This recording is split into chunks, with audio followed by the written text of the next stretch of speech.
जैसे ही बदलेगा फरवरी का महीना, वैसे ही बदल जाएंगे कुछ महत्वपूर्ण नियम जो आपके लिए होंगे बेहद जरूरी। आने वाले मार्च महीने में 14 दिनों तक बैंक रहेगा बंद। फटाफट निपटा लीजिए अपनी जरूरी काम, नहीं तो बाद में केवल पछताने का ही रह जाएगा इंतजार।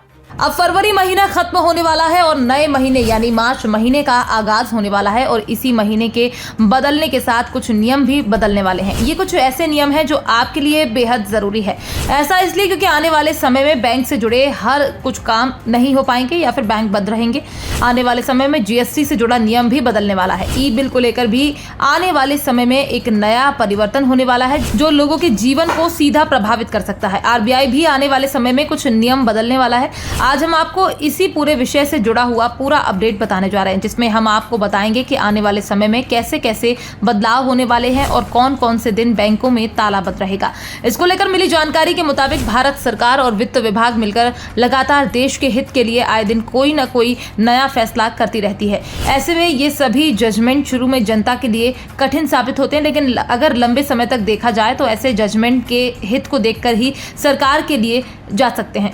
लेकिन अगर लंबे समय तक देखा जाए तो ऐसे जजमेंट के हित को देखकर ही सरकार के द्वारा ये लिए जा सकते हैं। इसी कड़ी में जल्द ही केंद्र सरकार जीएसटी नियम 2024 में भी बड़ा बदलाव करने जा रही है। इसको लेकर मिली जानकारी कहती है कि 1 मार्च 2024 से सरकार जीएसटी नियम 2024 में बड़े बदलाव करने वाली है।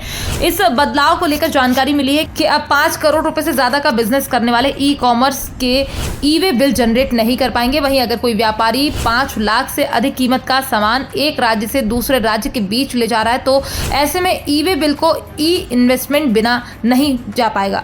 इसको लेकर अभी हाल ही में नेशनल इंफॉर्मेटिक्स सेंटर एनआईसी द्वारा यह सर्वेक्षण किया जा रहा था, जिसमें सरकार ने पाया कि ऐसे कई टैक्स पेयर भी हैं जो बिजनेस टू बिजनेस और बिजनेस टू एक्सपोर्ट ट्रांजैक्शन के लिए बिना ई प्रमुख के ही बिल जनरेट कर रहे हैं। इसके अलावा इस पूरी प्रक्रिया में कई सारे पुराने नियमों का उल्लंघन भी किया जा रहा है।